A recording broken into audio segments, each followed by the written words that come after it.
La luz es de las entidades más enigmáticas y fascinantes de este universo. Una sustancia que ha costado muchos siglos entender con idas y venidas. ¿Es la luz una onda o es un conjunto de partículas? Hoy quiero enseñarles que la realidad es mucho más complicada.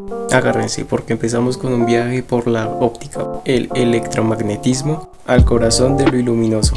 No perdamos tiempo y empecemos por Newton.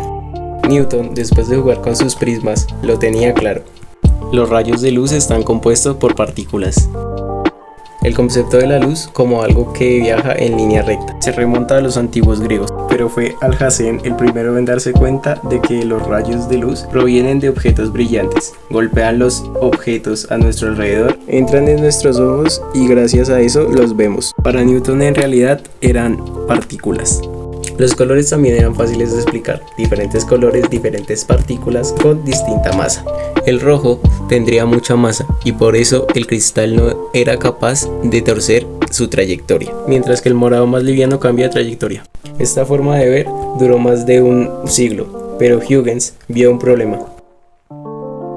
Les enseño, imagínense que tuvieran un agujero que pudiéramos cambiar de tamaño. Apagamos la luz y proyectamos una luz al agujero. Si hacemos más pequeño el agujero, ¿cómo debería verse del otro lado?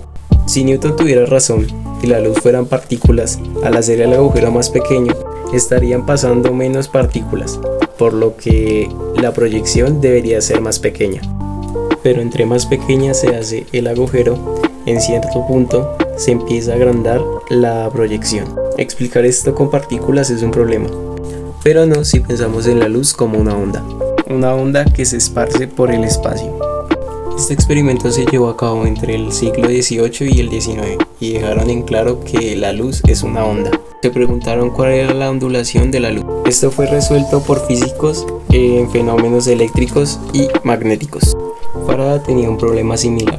Cargas e imanes se atraían y se repelían sin la necesidad de tocarse, sin algo que transmitiera esa fuerza. Esto les hizo pensar en un medio de comunicación. Así planean la existencia de los campos eléctricos y magnéticos. Estudiando estos campos se dieron cuenta de que los dos estaban conectados. Si un campo eléctrico cambiaba en el tiempo, eso perturbaba el campo magnético a su alrededor. Y si el campo magnético cambiaba en el tiempo, también perturbaba a su alrededor.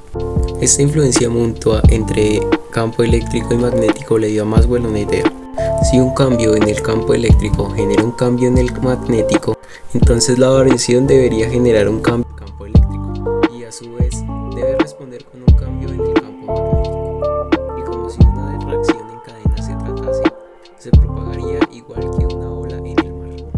Cuando Maxwell calculó la velocidad de esta perturbación, descubrió que tenía la misma de la luz. Se encontró que la luz era una onda en el campo eléctrico. Teoría y experimento estaban de la mano. Al parecer la naturaleza de la onda ya estaba explicada, hasta que la física dio un cambio repentino. Saber cómo es que se descubrió la naturaleza cuántica de la luz es una historia con bastantes curvas, así que si quieren saber más a profundidad sobre este tema, dejaré los siguientes videos aquí y en la descripción. En fin, pero el punto aquí es que si se baja la intensidad de la luz lo suficiente, podremos ver que suceden cosas bastante raras.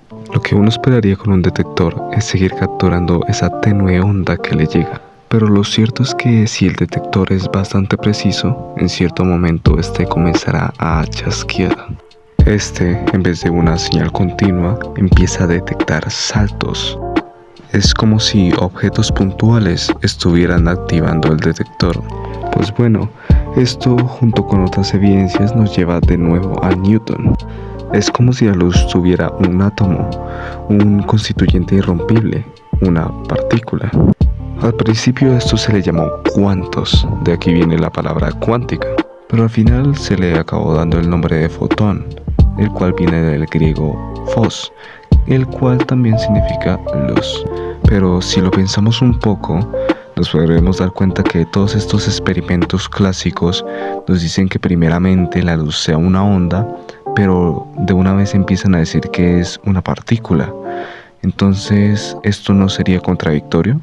Pues para esto se tuvo que tener a la mecánica cuántica desarrollada para poder darle una respuesta a esto.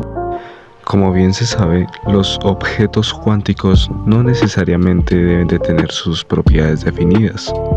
Pues sin ir más lejos, los electrones que forman los enlaces de nuestras moléculas, estas no parecen estar en un lugar específico del espacio o siquiera tener una velocidad concreta. Es decir, que estos tienen propiedades indeterminadas. Pues bueno, a los fotones les sucede algo similar con la trayectoria que estos siguen. Primeramente imaginemos que tuviéramos un foco de luz y un detector. La naturaleza cuántica nos dice que un fotón llegará de diferentes formas a la vez al detector. No solo en línea recta, sino que también de otras formas totalmente estrambóticas. Pero entonces cabe plantearse la siguiente pregunta, y es que ¿por qué vemos esos rayos de luz y no toda esta mezcla? Pues bueno, para poder determinar esto se necesita de hacer el siguiente cálculo. Y para esto debemos de clasificar a cada trayectoria con una flecha asociada, cosa a la que se le llama amplitud de probabilidad. La flecha gira mientras el fotón recorre la trayectoria y tal como ha quedado al final del viaje es la amplitud de probabilidad de la trayectoria. Ahora una pregunta, ¿cuál es la probabilidad de que un fotón salga del foco y golpee directamente al detector? Pues primeramente la física cuántica nos dice que sumemos las probabilidades. Cojamos todas las flechas y las pongamos una a una, punta a punta. De modo que así podamos trazar una línea recta desde la primera hasta la última flecha. Ahora, el siguiente paso es coger esa misma amplitud y hacer un cuadrado con esta. El área de ese cuadrado es la probabilidad que estamos buscando. La verdad es que esta secuencia de pasos es bastante rara y es normal que nos preguntemos por qué es que lo seguimos.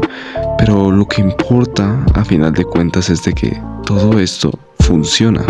Pero si miran y se dan cuenta que los extremos de cada una de las puntas de las flechas están todas las amplitudes de las trayectorias que son bastante raras. Como todas estas son diferentes, lo único que hace esta suma de trayectorias es dar círculos. El ganchito de longitud que crean va a ser muy pequeño, o sea que va a aportar muy poco a la longitud total. Quienes están realmente aportando algo son las amplitudes del centro, ya que estas al estar más o menos alineadas suman un montón, y estas son las que terminan haciendo que mayoritariamente la probabilidad no sea nula. En resumen, estas serían las responsables de que la luz se mueva de un punto a otro.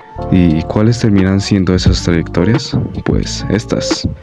El motivo por el que no vemos cosas raras al tener montones y montones de fotones es porque estas trayectorias raras se terminan cancelando unas a otras, interfieren destructivamente, mientras que las centrales se amplifican, o se hace que estas interfieren constructivamente. Esta terminaría siendo la explicación de por qué la luz sigue una línea recta. Ahora vamos con otro ejemplo. Imaginemos que entre los detectores colocamos dos bloques opacos. Por lo tanto, montones de amplitudes y trayectorias se terminan cancelando. Solo están permitidas aquellas que pueden pasar por el agujero en medio. Ahora vamos a colocar un segundo detector aquí, así que ¿cuál sería la probabilidad de que este se encienda?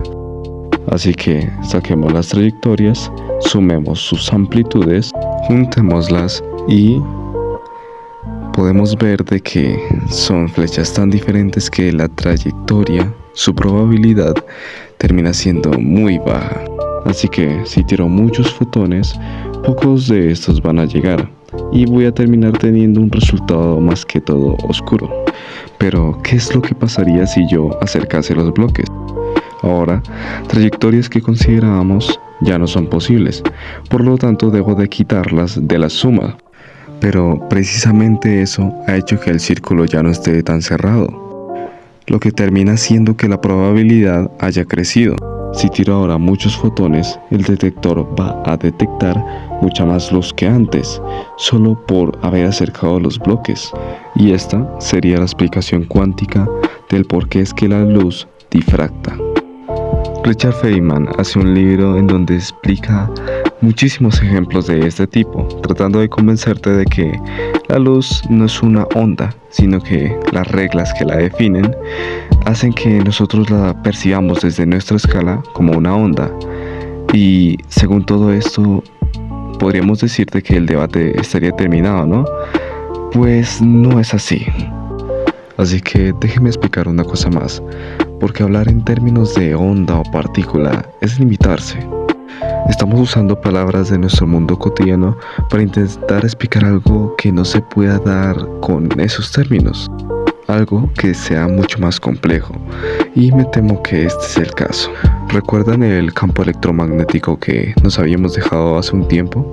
Bien, pues cuando los físicos lo obligaron a seguir las reglas cuánticas, vieron que las perturbaciones que se propagaban, podríamos decir ondas electromagnéticas pero cuánticas, tenían el mismo comportamiento que uno esperaría de los fotones. Que producir nos cueste una cantidad exacta de energía, que un fotón a baja energía no interactúe con otro fotón. Este elemento era justamente el que nos faltaba. Los fotones son la consecuencia de tratar al campo electromagnético de forma cuántica. Así que, ¿qué es la luz? La luz son las perturbaciones que se propagan en el campo electromagnético, un campo cuántico. Estas perturbaciones tienen todas las bondades de las partículas, salvo que estas tienen que obedecer las reglas cuánticas.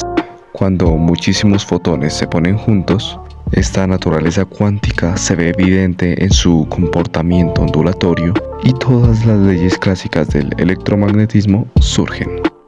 Así que la luz, sea una onda o una partícula, no deja de dar impresiones a los investigadores. Esto sobre todo cuando miramos a su cara más cuántica.